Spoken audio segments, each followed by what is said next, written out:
تهديد أرواح الشعب الإيراني، العقوبات أو ولاية الفقيه. لقد تحولت قلة التجهيزات الطبية والمستلزمات العلاجية والصحية للمواطنين كالكمامات والكحول والمطهرات إلى أكثر الحواجز الرئيسية للعلاج والوقاية من الإصابة بكوفيد-19.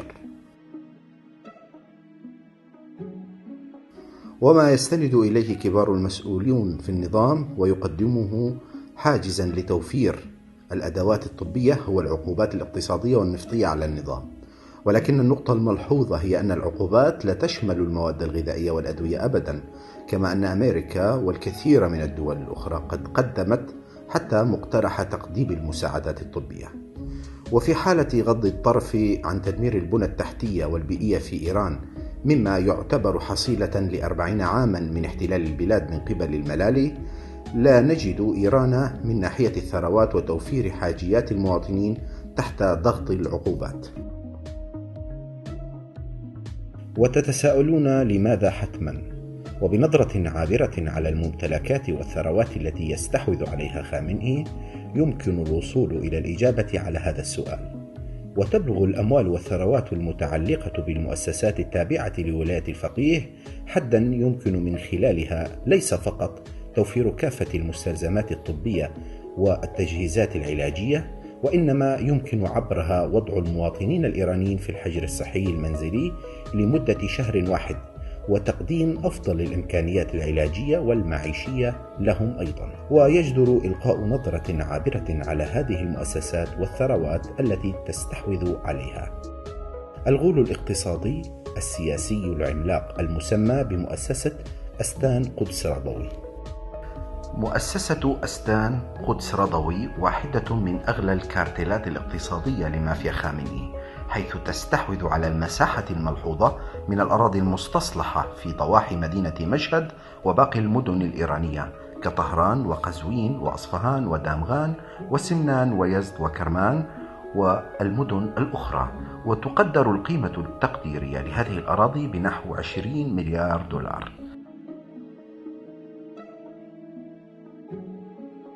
ويستحوذ هذا الغول المالي العملاق على ما لا يقل عن 58 شركة وبضع شركات قابضة بالاستقلال، كما له حصة الأسد في 31 شركة أخرى.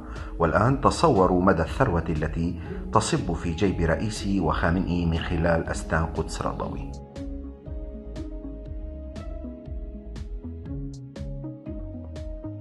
مؤسسة تعاونية البسيج. تم الإعلان عن كيان مؤسسة تعاونية البسيج عام 1988 في عهد الحرب الخيانية بشكل رسمي. ومؤسسة مهر المالية هي واحدة من المؤسسات التابعة لمؤسسة تعاونية البسيج.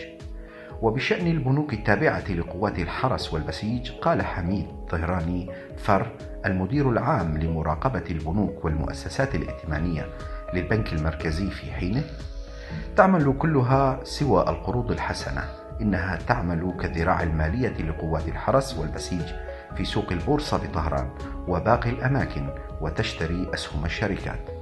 شركة مهر الاقتصادية الإيرانية هي واحدة من الشركات القابضة لمؤسسة تعاونية البسيج، وهي من أكبر المشترين لأسهم بورصة طهران، والتي تشتري لقوات الحرس، وهي صاحبة الأسهم في بعض من الشركات الإيرانية العظيمة. وقال عباس رضائي المدير العام السابق لشركة مهر اقتصاد الإيرانية للاستثمار في عام 2009: قبل 32 شهرا تسلمت شركة مهر الاقتصادية الإيرانية ب20 إلى 30 مليار تومان، وأغادر شركة مهر بينما وصلت قيمة سلة الاستثمار للشركة إلى 14,000 مليار ريال. مؤسسة تعاونية قوات الحرس.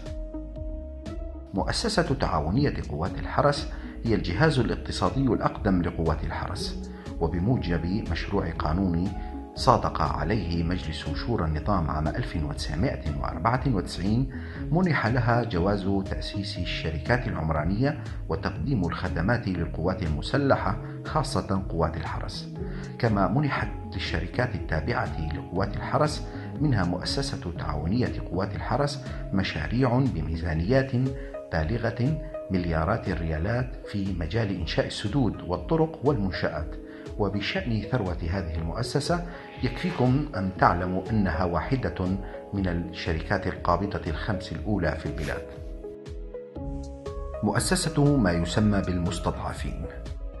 في عام 1997 قال الحرسي محسن رفيق دوست الرئيس السابق لمؤسسة النهابين: لدى مؤسسة المستضعفين نحو 400 شركة تجارية، وتنتج 28% من صناعة النسيج للبلاد، و22% من الإسمنت، ونحو 45% من المشروبات غير الكحولية، و25% من صناعة السكر في إيران. وفي 8 يوليو تموز 2017 كتبت صحيفة اعتماد الحكومية تقول: يا ترى كانت أرباح مؤسسة المستضعفين في عام 2017 26 ألف مليار تومان، مما يعني أن الأرباح السنوية لهذه المؤسسة الناهبة تزيد عن 1,444,000 عام لرواتب يستلمها عامل واحد. ونشرت وكالة أنباء إيرنا التابعة للنظام يوم 20 يناير كانون الثاني 2019 مقابلة أجرتها مع الحرسي محمد سعيد كيا مدير مؤسسة المستضعفين فيما يتعلق برواتبه ونائبيه، وكتبت تقول: الحد الأقصى لرواتب يستلمها نوابي وكذلك أنا نفسي هو 10,800,000 تومان، وفي حالة العمل في ساعات أكثر يستلمون أكثر، وبعمل إضافي تبلغ النسبة 18 إلى 19 مليون تومان، ولا يستلم اليوم أحد في المؤسسة أقل من 3 ملايين تومان. وفي حساب سريع وبحسب ما قال الحرسي محمد سعيد كيا مدير المؤسسة ونوابه الستة فيها، يستلم هؤلاء 133 مليون تومان خلال شهر واحد، وعلى أساس 19 مليون تومان لكل شخص، كما يستلمون رواتب تتعادل 1,596,000,000 تومان سنويا. وقارنوا هذه النسبة مع رواتب بقدر 1,500,000 تومان للعمال أو المعلمين أو باقي مستلمي الأجور حتى تدركوا جانبا من شدة السلب والنهب. مؤسسة ما يسمى بمؤسسة الشهيد. بدأت مؤسسة الشهيد عملها عام 1980 بأمر من خميني. يعتبر بنك دي ب47 فرعا مجرد واحد من المراكز الخاصة لجلب الأموال والتابعة لمؤسسة الشهيد، ولدى هذا البنك ما لا يقل عن 13 شركة، أو مؤسسة كوثر الائتمانية التي تزيد قيمة إجمالي ثرواتها عن أكثر من 13,000 مليار تومان بموجب الميزانية العمومية للمؤسسة في عام 2015. وأكد غلام علي جعفر زادي من أعضاء لجنة البحث للمجلس التاسع في جلسة علنية لمجلس شورى النظام يقول: في حالة الإعلان عن الاختلاس المالي لمؤسسة الشهيد فقد يصاب المجتمع بالصدمة، كما قال بعض آخر من الأعضاء أن الأرقام غير قابلة للإعلان عنها عبر وسائل الإعلام. وكالة أنباء مجلس شورى النظام حزيران 2016. مقر خاتم الأنبياء للإعمار هو من المقرات التابعة للمجموعات الجزئية لقوات الحرس، والذي يعتبر في الوقت الحاضر المقاول الأكبر للمشاريع الحكومية في إيران، كما وأن استحواذ قوات الحرس والشركات التابعة لها التي لا حصر لها على المشاريع الاقتصادية، وذلك دون أي مناقصة طيلة 20 عاما، حول مقر خاتم الأنبياء لقوات الحرس إلى المقاول الأكبر للمشاريع الحكومية. وكتبت صحيفة لوموند في 26 إبريل نيسان 2016 أن مقر خاتم الأنبياء يستحوذ على 30% من قطاع النفط الإيراني، وتكاد أن تكون جميع العقود المتعلقة باستخراج النفط والغاز طوال 20 عاما الماضية يسيطر عليها هذا المقر، بحيث أن العوائد الناجمة عن ذلك فلكية وتبلغ 100 مليار دولار.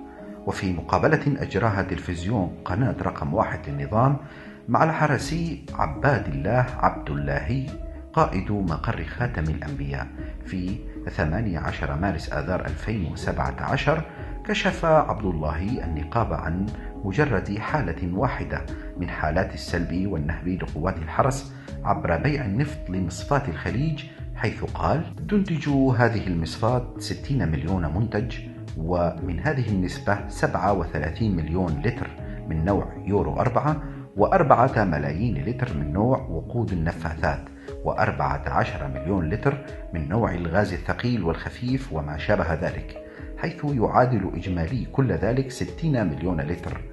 وإذا ما نحسب بالنسبة العالمية ونفترض دولارا واحدا للتر واحد، فنجد أن دخل مصفاة الخليج يعادل 60 مليون دولار يوميا، كما تصل النسبة إلى 20 مليار دولار سنويا. وإذا ما تحسبون بالدولار البالغ 3 إلى 4 آلاف تومان، يبلغ إجمالي دخل المصفاة ما يتراوح بين 70 إلى 80 ألف مليار تومان سنويا. الهيئة التنفيذية لأمر خميني. أما الهيئة التنفيذية لأمر خميني فهي أكبر الكارتيلات في نظام ولاية الفقيه، حيث قدرت وكالة رويترز للأنباء في تقرير بحثي في 11 من نوفمبر 2013، أي قبل 7 سنوات، ثروات الهيئة التنفيذية لأمر خميني ب95 مليار دولار. واللافت للنظر هو أن تعلموا أن واحدة من العديد من الشركات القابضة التابعة للهيئة التنفيذية لأمر خميني هي شركة بركة للأدوية، التي تستحوذ على أكثر من 60% من أسهم مجموعة البرز للاستثمار، التي تعد الشركة القابضة الثانية الكبرى والخاصة للأدوية في البلاد، بحيث أنها وخلال تعاونها مع قوات الحرس في الظروف الراهنة تعمل على سلب المواطنين ونهبهم من خلال اختلاق السوق السوداء للتجهيزات الطبية لمواجهة كورونا. والآن اعتبروا ذلك بجانب الأرباح والثروات المتعلقة بمؤسسة المستضعفين وأستان قدس رضوي ومؤسسة تعاونية قوات الحرس والبسيج وقوى الأمن الداخلي والجيش ومؤسسة الشهيد وباقي مؤسسات السلب والنهب. ومن أجل التوصل إلى صورة عامة من نسبة الأموال التي يستحوذ عليها خامنئي وقوات الحرس التابعة له، ينبغي الإشارة إلى رسالة وجهها أحمد نجاد لخامنئي في 13 من مارس آذار 2018، حيث قال فيها لخامنئي: لدى مؤسسة 15 خردار 5 يونيو 1963 ومؤسسة المستضعفين والهيئة التنفيذية لأمر خميني ومؤسسة تعاونية قوات الحرس ومؤسسة تعاونية الجيش ومؤسسة تعاونية قوات البسيج ومؤسسة تعاونية وزارة الدفاع والقطاع الاقتصادي للجنة الإغاثة أكثر من 700 ألف مليار تومان، حيث لا يطلع المواطنون على تقارير عملها ودخلها وعوائدها ومجال تصرف فيها. وفي حالة حساب المبلغ بالدولار المعادل ل 2500 تومان لتلك الفترة، فتبلغ النسبة نحو 280 مليار دولار.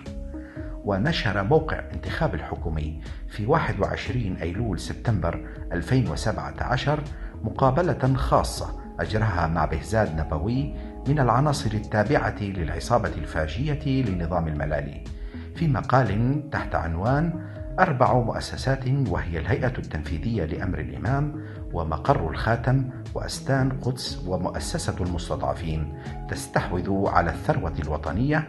وكتب يقول: في بلادنا هناك 4 مؤسسات تستحوذ على 60% من الثروة الوطنية، وهي الهيئة التنفيذية لأمر الإمام ومقر الخاتم وأستان قدس ومؤسسة المستضعفين. أجل ما ذكر هو جانب صغير من سلب ثروات الشعب الإيراني، والنكتة المرة في هذا الأمر هي أن قوات الحرس حتى تبيع الكمامات التي أرسلتها أوروبا إلى إيران في السوق السوداء بسعر 50 ألف تومان، بمعنى أنها لا تكف عن رغيف خبز تبقى على موائد المواطنين حتى لو كان ثمن ذلك أرواحهم. والآن نعود من جديد إلى السؤال الأول: لماذا قلما نجد التجهيزات الطبية في هذا البلد؟ ولماذا لا تعلن الحكومة عن الحجر الصحي رسميا بل تطلق دعايات قاضية بفرض حالة الحجر الصحي من جانب كل شخص على نفسه. وهل تكمن المشكلة في العقوبات؟ كتب عباس عبدي مقالا في موقع فرارو تحت عنوان روحاني وعارض الحجر الصحي بسبب الاتفاق النووي بشأن معارضة النظام للحجر الصحي بشكل رسمي، وأدعن على النحو التالي: يعتقد رئيس الحكومة أن الوقت الراهن أفضل فرصة لمعالجة قضية العقوبات، ومن ثم بدء الحوارات، وعلى ما يبدو هناك وعود أطلقها عناصر وسيطة أيضا، حيث نشرت أنباء عن ذلك رغم أنها لم تجد نفعا حتى الآن. ومن هذه الناحية ليس من المعلوم إذا ما كان احتواء الوباء في إيران سيساعد في تحقيق هذا الهدف، وتأتي حالات متتالية للإصرار من أجل رفع العقوبات وإثارة المشاعر الإنسانية في هذا الشأن دليل على هذا الكلام، كما يبدو أن هذا الوجه السياسي يحظى بالأولوية بالنسبة لرئيس الحكومة. وبعد حالات الإخفاء والتكتم حول انتشار كورونا في إيران بسبب مهزلة الانتخابات، الآن وطبقا لإذعان عباس عبدي تحولت أرواح المواطنين الإيرانيين إلى أداة بيد خامنئي وروحاني من أجل التظاهر بالمظلومية والتلاعب بالسياسة ورفع العقوبات، بينما وكما ذكر آنفا لا تشمل العقوبات الأدوية والمواد الغذائية، ويمكن من خلال الثروات التي تستحوذ عليها ولاية الفقيه مواجهة كورونا على غرار باقي البلدان. إن هذه الثروات تتعلق بالشعب الإيراني، ولا يجب أن تخفى في المخازن والحسابات المصرفية لخامنئي وقادة قوات الحرس وباقي الضباع في النظام. كفى تلاعبا بأرواح وأموال ومستقبل الشعب الإيراني وإيران، ولا بد من إعادة ثروات هذه البلاد إلى الشعب الإيراني بأي شكل من الأشكال.